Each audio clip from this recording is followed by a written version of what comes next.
Hello friends. Good evening. जैसा कि कल हम लोगों ने पढ़ा था इंडस वैली सिविलाइजेशन करके क्लास में, आज उसके आगे पढ़ेंगे वैदिक सभ्यता। वैदिक सभ्यता, वैदिक पीरियड। वैदिक शब्द बेसिकली आर्यों से लिया गया है। आर्यों का मतलब होता है श्रेष्ठ। आर्यों की जानकारी हमें श्रुति साहित्य से मिलती है, जिसे हम वैदिक साहित्य कहते हैं, या वैदिक साहित्य को हम श्रुति साहित्य कहते हैं। ऐसा क्यों कहते हैं? क्योंकि तब के टाइम में लिखने वाली उतनी फैसिलिटी अवेलेबल नहीं थी जैसे आज के टाइम में अवेलेबल है। तो चीज़ों को प्रिज़र्व रखना इतना आसान नहीं होता था। तो गुरु जो होता था वो अपने शिष्यों को वैदिक वेदों को बेसिकली सुन के याद करवाता था, जो पीढ़ी दर पीढ़ी एक दूसरे में ट्रांसफर होता रहता था। तो इसलिए वैदिक साहित्य को श्रुति साहित्य कहा जाता है।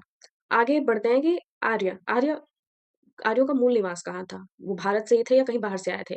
इस मत में अलग-अलग इतिहासकारों के अलग-अलग मत हैं। जैसा कि डॉक्टर अविनाश चंद्र दास और डॉक्टर संपूर्णानंद का मत है कि वो सप्त सिंधु प्रदेश से आए थे। सप्त सिंधु प्रदेश अफ़गानिस्तान और बेसिकली नॉर्थ वेस्ट इंडिया का पार्ट है, या पंजाब का कुछ पार्ट है, जहाँ पे 7 नदियों का प्रवाह है, जिसमें सिंधु, सरस्वती, झेलम, चिनाब, रावी, व्यास और सत अ, सतलज नदियों, हाँ, नदियों का वो प्रदेश है, उसको हम सप्त सिंधु प्रदेश कहते हैं। आगे डॉक्टर पंडित गंगानाथ झा द्वारा अ, आर्यों का मूल स्थान ब्रह्मऋषि देश माना गया है। डॉक्टर एल डी कल्ला के द्वारा कश्मीर अथवा हिमाचल को माना गया है। डी एस त्रिवेदी का कहना है कि आर्य देविका प्रदेश से आए थे, जबकि तिलक के अनुसार उनकी फेमस बुक में जो उन्होंने उल्लिखित किया है, the Arctic home of Aryans, means उन्होंने इस बुक के अनुसार उन्होंने आर्यों का मूल निवास स्थान उत्तरी ध्रुव पर माना है। दयानंद सरस्वती और पार्टीजर के अनुसार आर्य तिब्बत से आए थे। जर्मनी प्रदेश हॉट और पिम्पकी ने आर्यों को जर्मनी प्रदेश का माना है, जबकि पीगाइल्स के अनुसार हंगरी और डेन्यूब रिवर के आसपास के क्षेत्रों से आर्य आए थे। तथा मैक्स मूलर के अनुसार आर्य बैक्ट्रिया के निवासी थे। आगे बढ़ते हैं और तत्कालीन कुछ अभिलेखों और साक्ष्यों से जहाँ पे हमें आर्य संस्कृति के प्रमाण मिले हैं, उसमें बोगज कोई अभिलेख प्रमुख है, जिसमें खत्ती और मितन्नी, ये क्वेश्चन कई एग्जाम्स में पूछे हैं। खत्ती और मितन्नी नामक 2 कबीलों का उल्लेख है।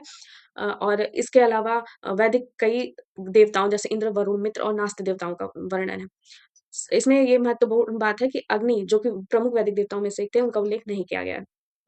वैदिक काल को हम 2 पार्ट्स में डिवाइड कर सकते हैं, ऋग्वैदिक काल तथा उत्तर वैदिक काल। ऋग्वैदिक काल का टाइम पीरियड 1500 से 1000 ईस्वी पूर्व माना गया है, जबकि उत्तर वैदिक काल का टाइम पीरियड 1000 से 600 ईसा पूर्व माना गया है। ऋग्वैदिक काल वो काल था जिसमें लोहे का ज्ञान लोगों को नहीं था, जबकि उत्तर वैदिक काल में लोहे का ज्ञान हो गया था। लोहे का प्रथम साक्ष्य 1000 ईस्वी पूर्व उत्तर प्रदेश के एटा जिले के अतरंजी खेड़ा से मिला है। लोहे का ज्ञान इतना महत्वपूर्ण क्यों था? क्योंकि लोहे के ज्ञान के पहले भारत में या फिर तत्कालीन सभ्यताओं में हल का विकास नहीं हुआ था, जबकि लोहे के ज्ञान हो जाने से हल का विकास हुआ, जिससे कृषि का विकास हुआ और अब आर्य स्थायी जीवन की ओर उन्मुख हुए। इसके पहले कृषि का विकास ना होने से आर्य अस्थायी जीवन की तरफ उन्मुख थे तथा पशुपालन आदि पर निर्भर थे। तब के युद्धों में गायों को लेकर मुख्यतः युद्ध होता था। अब आगे देखते हैं कि आर्य या फिर वैदिक सभ्यता का विस्तार कहाँ से कहाँ तक था? उत्तर में हिमालय से लेकर दक्षिण में राजस्थान के उत्तरी भाग तक, जबकि पश्चिम में अफ़गानिस्तान से लेकर पूर्व में गंगा के पश्चिमी तट तक इसका विस्तार के साक्ष्य मिले हैं हमें। ऋग्वैदिक काल में नदियाँ जैसे कि हर सभ्यता के लिए सबसे महत्वपूर्ण होती हैं। हर सभ्यता का आधार ही नदियाँ होती हैं, तो ऋग्वैदिक काल में भी अफ़गानिस्तान में 4 नदियों का उल्लेख है। अफ़गानिस्तान की 4 नदियाँ, जिनमें कुबा जो कि काबुल है आज की, कुर्मुक यानी कुर्रम, गोमती, कोमल और सवास्तु स्वात नदी को कहा जाता है। अभी जैसा कि हमने पहले पढ़ा था कि सप्त सिंधु प्रदेश से आए हैं, जिनमें आप देख सकते हैं कि 7 नदियाँ सिंधु, सरस्वती, झेलम जो कि उस टाइम के वितस था, उसको बोला जाता था, व्यास, विपाशा, रावी, सतलज तथा चिनाब नदियों का उल्लेख है। वैदिक साहित्य में जो गंगा नदी, जो आज की सबसे पवित्र नदी मानी जाती है, गंगा का नदी का उल्लेख मात्र 1 बार है, जबकि यमुना नदी का उल्लेख 3 बार है। सबसे ज़्यादा बार जिस नदी का उल्लेख है वो है सिंधु, जबकि सरस्वती को तब की सबसे महत्वपूर्ण नदी माना गया है, सबसे पवित्र नदी माना गया है। सरस्वती को नदी तमा की संज्ञा दी गई है तथा हिमालय की एक चोटी मूजवंत का उल्लेख है, जहाँ से सोम की प्राप्ति होती थी। वैदिक नदियों में टोटल 31 नदियाँ 31 नदियाँ हैं, जिनमें अकेले ऋग्वेद में 25 नदियों का उल्लेख है। ऋग्वेद के नदी सूक्त में 21 नदियों का उल्लेख है, जिसमें सिंधु, जैसा कि हमने अभी देखा कि सिंधु का सबसे सर्वाधिक बार प्रयोग हुआ है। विपाशा नदी का उल्लेख नहीं है। सरस्वती नदी की एक सहायक नदी, दृष्टवती नदी, जो आज की चौतंक के नाम से फेमस है, उसका उल्लेख है। वैदिक साहित्य को श्रुति के अलावा अपौरुषेय और नित्य क्यों कहा जाता है? क्योंकि वैदिक साहित्य को ईश्वर का ही रूप माना गया है। अपौरुषेय मतलब पुरुष नहीं, या फिर बेसिकली निराकार ब्रह्म। तो इसको वैदिक साहित्य को अपौरुषेय तथा नित्य की संज्ञा दी गई है। वैदिक साहित्य में चारों वेद इंपॉर्टेंट हैं, जिसमें ऋग्वेद, सामवेद, यजुर्वेद तथा अथर्ववेद, जबकि ऋग्वेद, सामवेद तथा यजुर्वेद को वेद त्रयी की संज्ञा दी गई है तथा अथर्ववेद इनसे अलग है। चारों वेदों में से एक है, किंतु इस वेद त्रयी में अथर्ववेद नहीं सम्मिलित है। ऋग्वेद में टोटल 10 मंडल, 1028 सूक्त, 10,580 मंत्र हैं। ऋग्वेद के 3 पाठ हैं, साकल, बालखिल तथा वाशकल। ऋग्वेद के तीसरे मंडल में विश्वामित्र का उल्लेख है, साथ ही गायत्री मंत्र तथा सूर्य का उल्लेख है, जो कि सूर्य देवता से गायत्री मंत्र जो कि सूर्य देवता से संबंधित भी हैं। ऋग्वेद ब्राह्मण ब्राह्मण क्या होता है बेसिकली हर वेद के 4 पार्ट्स हैं ब्राह्मण, आरण्यक, उपनिषद, जिसमें ब्राह्मण का मतलब क्या होता है ब्राह्मण ऋग्वेद के गद्य भाग को कहते हैं मतलब एक समझ विकसित करने के लिए उसको समझाकर जो लिखा गया है उसको ब्राह्मण कहते हैं। और आरण्यक क्या होता है आरण्यक ब्राह्मण का एक कंक्लूसिव पार्ट होता है मतलब उसका उपसंहारात्मक भाग भाग तथा जिसमें वो भाग को आरण्यक कहते हैं। ये आरण्यक जो है वो रहस्यवाद और धार्मिक सिद्धांत के बीच का जो प्रतिपादन है उसका उल्लेख किया गया था और साथ ही आरण्यक को कर्म तथा ज्ञान मार्ग के बीच सेतु की संज्ञा दी गई है।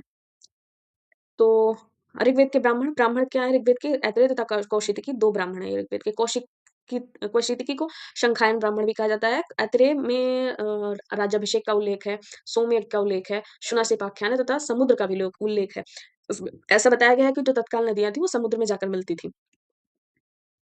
उपनिषद ऋग्वेद के 2 उपनिषद हैं, ऐतरेय तथा कौशिकी। और वैसे देखा जाए तो चारों वेदों के टोटल 108 उपनिषद हैं, जिनमें 10 महत्वपूर्ण हैं। ईश उपनिषद, केन उपनिषद, कठ उपनिषद, प्रश्नोपनिषद, मुंडोपनिषद, मांडुक्य उपनिषद, छांदोग्य उपनिषद, बृहदारण्यक उपनिषद, ऐतरेय उपनिषद, तैत्तिरीय उपनिषद तथा आत्मा तथा ब्रह्म। उपवेद, चारों वेदों को अलग-अलग उपवेद हैं, जिसमें ऋग्वेद का उपवेद आयुर्वेद है। आगे देखते हैं और साथ ही ऋग्वेद के जो उद्गाता ऋग्वेद का जो गान करते थे, उन्हें होता कहा जाता था, उस पुरोहित को।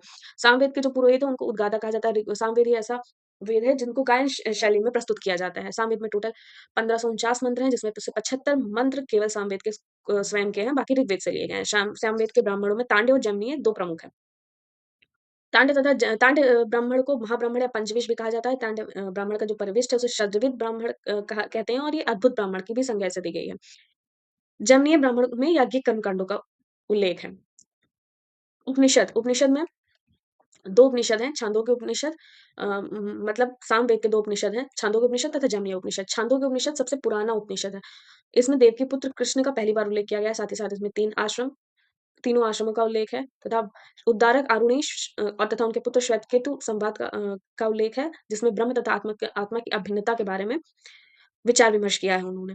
यजुर्वेद के जो पुरोहित थे यानी जो उनका गायन करते थे या उनको अध्वर्यु की संज्ञा दी जाती थी। यजुर्वेद ही ऐसा वेद है जो गद्य तथा पद्य दोनों में रचित है। ये कर्मकांडीय वेद है। इसमें यज्ञ संबंधी अनुष्ठान आदि उल्लेखित हैं। यजुर्वेद की 2 शाखाएँ शुक्ल यजुर्वेद तथा कृष्ण यजुर्वेद। शुक्ल यजुर्वेद को वास्तविक वेद भी बोला जाता है। संहिता शुक्ल यजुर्वेद की 2 संहिताएँ हैं, काण्व संहिता तथा मध्याह्न संहिता, जबकि कृष्ण यजुर्वेद की 4 संहिताएँ हैं, काटक संहिता, कपिष्ठ संहिता, मैत्रेयी संहिता तथा तैत्तिरीय संहिता। उपनिषद इसका एकमात्र उपनिषद तैत्तिरीय उपनिषद है। ब्राह्मण इसका एकमात्र ब्राह्मण शतपथ ब्राह्मण है, जिसमें याज्ञवल्क्य तथा गार्गी का प्रसिद्ध संवाद प्रस्तुत है। शतपथ ब्राह्मण में ही अधिक तैत्तिरीय उपनिषद में अधिक उन उपजाऊ का नारा दिया गया है। शतपथ ब्राह्मण में जलप्लावन की कथा है, पुनर्जन्म की कथा भी है, पुरुरवा और उर्वशी ऋषि का आख्यान है, रात्म कथा है। अश्विन कुमार द्वारा च्यवन मुनि ऋषियों को यौवन का जो दान दिया गया था, वह भी शतपथ ब्राह्मण में उल्लिखित है। आरण्यक इसके 3 आरण्यक हैं, बृहदारण्यक, तैत्तिरीय तथा शतपथ। उपनिषद बृहदारण्यक उपनिषद है, कठोपनिषद, ईशोपनिषद, श्वेताश्वर मैत्रायण तथा महानारायण, जिसमें बृहदारण्यक उपनिषद जैसा हमने देखा याज्ञवल्क्य और गार्गी का संवाद है। कठोपनिषद में यम और नचिकेता संवाद है, जिसमें आत्मा को पुरुष की संज्ञा दी गई है। अथर्ववेद अंगिरस द्वारा रचित है इसलिए उसको अथर्वांगिरस भी बोलते हैं। इसे ब्रह्मवेद या श्रेष्ठ वेद भी बोलते हैं। अथर्ववेद में मगध तथा अंग का उल्लेख है और अथर्ववेद में ही सभा तथा समिति को प्रजापति की 2 पुत्रियों के बारे में उल्लेखित किया गया है। अथर्ववेद में परीक्षित का उल्लेख है। अथर्ववेद की 2 शाखाएँ शौनक तथा पिप्पलाद। उपनिषद अथर्ववेद के 3 उपनिषद हैं, मुंडोपनिषद, मांडूक्य उपनिषद तथा प्रश्नोपनिषद। मांडूक्य उपनिषद सबसे छोटा उपनिषद है। मुंडोपनिषद में सत्यमेव जयते का की सूक्ति उल्लिखित है, जो हमारे राष्ट्रीय चिन्ह का एक पार्ट भी है। मुंडोपनिषद में यज्ञ को टूटी-फूटी नाव की संज्ञा दी गई है। अथर्ववेद का कोई आरण्यक नहीं है।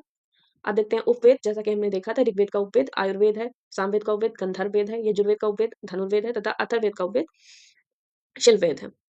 ऋग्वेदिक पुरातात्विक साक्ष्यों में अगर हम देखें तो मृदभांड जैसा कि हमने सिंधु घाटी सभ्यता में पढ़ा है तो यहाँ पर 3 प्रकार के मृदभांड थे। एक काले लाल मृदभांड तथा गेरुवर्णीय मृदभांड तथा ताम्रपुंज के मृदभांड।